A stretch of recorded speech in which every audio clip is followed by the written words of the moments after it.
जय हिंद, नमस्कार साथियों। आप लोगों का स्वागत है हमारे इस यूट्यूब चैनल खगड़िया वाला प्रीतम पे।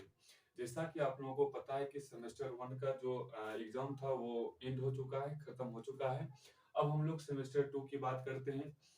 अब सेमेस्टर 2 में हम लोग के बीएससी पार्ट 1 में केमिस्ट्री का क्या-क्या सिलेबस रहने वाला है, आज के 5 से 6 मिनट में हम लोग पूरी कवर कर देंगे। आखिर हम लोग को पढ़ना क्या है। सबसे पहले हम लोग बात कर लेते हैं कि जो ये सेमेस्टर 2 है, ध्यान सुनेंगे। सेमेस्टर 2 है वो एमजीसी और एमआईसी के लिए दोनों का सिलेबस सेम है। दोनों का जो यूनिट है दोनों का सेम है, दोनों का जो कॉन्सेप्ट है दोनों का सेम है। किसका बाबू? एमजीसी और एमआईसी का। एमजीसी का मतलब होता है ऑनर्स पेपर और एमआईसी का मतलब होता है कि जिसका ऑनर्स सब्जेक्ट केमिस्ट्री नहीं है वो दूसरा ले चुका है, जैसे मैथ हो, फिजिक्स हो, उसके बाद बायोलॉजी हो, जोलॉजी हो या फिर बॉटनी हो। तो अब हम लोग देखते हैं कि बीएससी पार्ट 1 में सेमेस्टर 2 में क्या-क्या केमिस्ट्री का सिलेबस है। सबसे पहले जो पेपर होने वाला है, इस पेपर का नाम है बाबू बायो ऑर्गेनिक। ध्यान से सुनेंगे, bio organic and medical chemistry.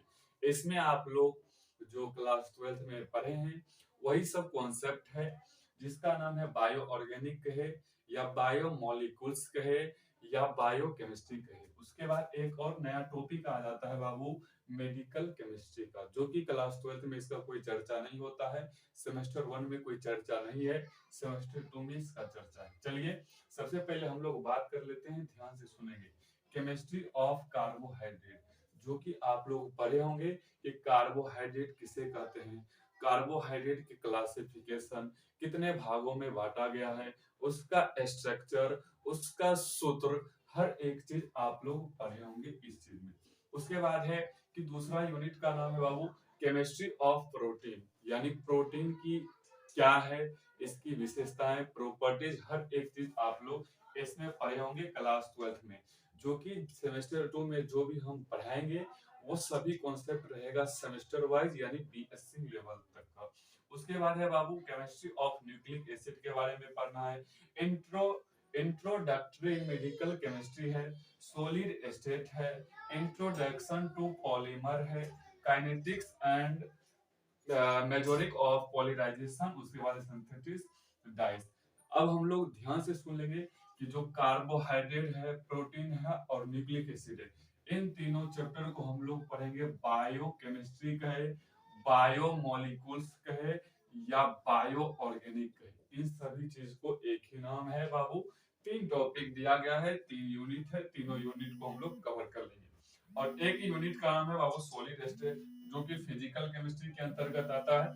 या हर एक चीज का कॉन्सेप्ट है बाबू सॉलिड स्टेट। अगर सॉलिड स्टेट आप लोगों को नहीं आता है तो पढ़ने से कोई फायदा नहीं है। तो solid state physical chemistry class 12th में भी आप लोग अच्छा तरीका से पढ़ चुके होंगे। उसके बाद है introductory medical chemistry, introduction to polymer और ये सिंथेटिक डाइस, उसके बाद kinetics and mesomeric of polymerisation. ये जो 4 चैप्टर है ये है बाबू मेडिकल केमिस्ट्री का, मेडिकल केमिस्ट्री का। तो आप लोगों को आशा होगा कि प्रत्येक चैप्टर को, प्रत्येक यूनिट को आप लोग अपने अपने नोटबुक पे लिख लेंगे, ताकि जब भी हम कोई भी टॉपिक शुरू करें तो आप लोग कॉन्सेप्ट के साथ लिखें। तो जो कि आप ये वीडियो अपलोड होने के बाद जैसे ही आप लोगों के पास जाएगा तो केमिस्ट्री ऑफ कार्बोहाइड्रेट का प्रत्येक दिन आप लोगों को एक एक वीडियो दिया जाएगा। तो आप लोग घबराएंगे नहीं, सेमेस्टर 2 की पूरी तैयारी आप लोगों को केमिस्ट्री का करवाया जाएगा। तब तक सभी स्टूडेंट को लव यू ऑल, जय हिंद, जय भारत।